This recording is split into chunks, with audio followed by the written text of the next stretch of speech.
You want some more good news? Here it comes. AOC recently said that she's open to the conversation about nuclear energy as part of the Green New Deal. It gets better. And then she adds, especially the newer technologies.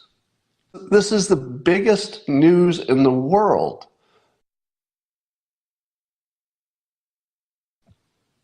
Boom goes the dynamite.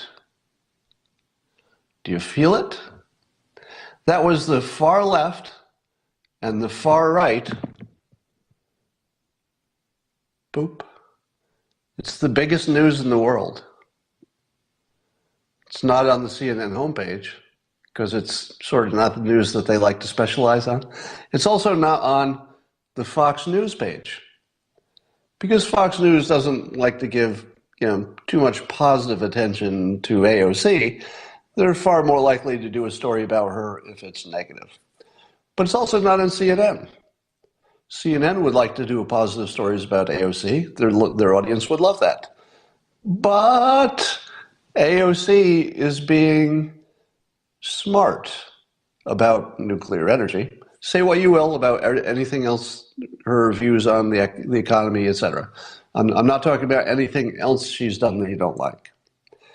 She does represent a big point of view and an influential point of view, even if it's not big, on the right. And she has said, unambiguously, open to the conversation of nuclear, especially the newer technologies. In other words, she now understands there's a difference. This is the biggest news in the world, completely ignored.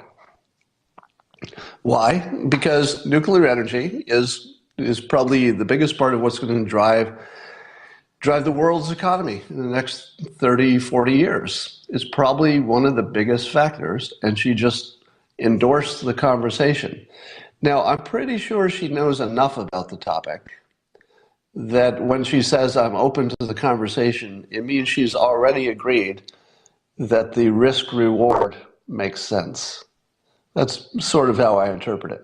That she knows the risk versus the reward of nuclear when you look at it in the context of climate change being, in her opinion, an extinction event potentially, then suddenly she has essentially endorsed the path that most people on the right would say makes sense, as long as she's saying do everything fast.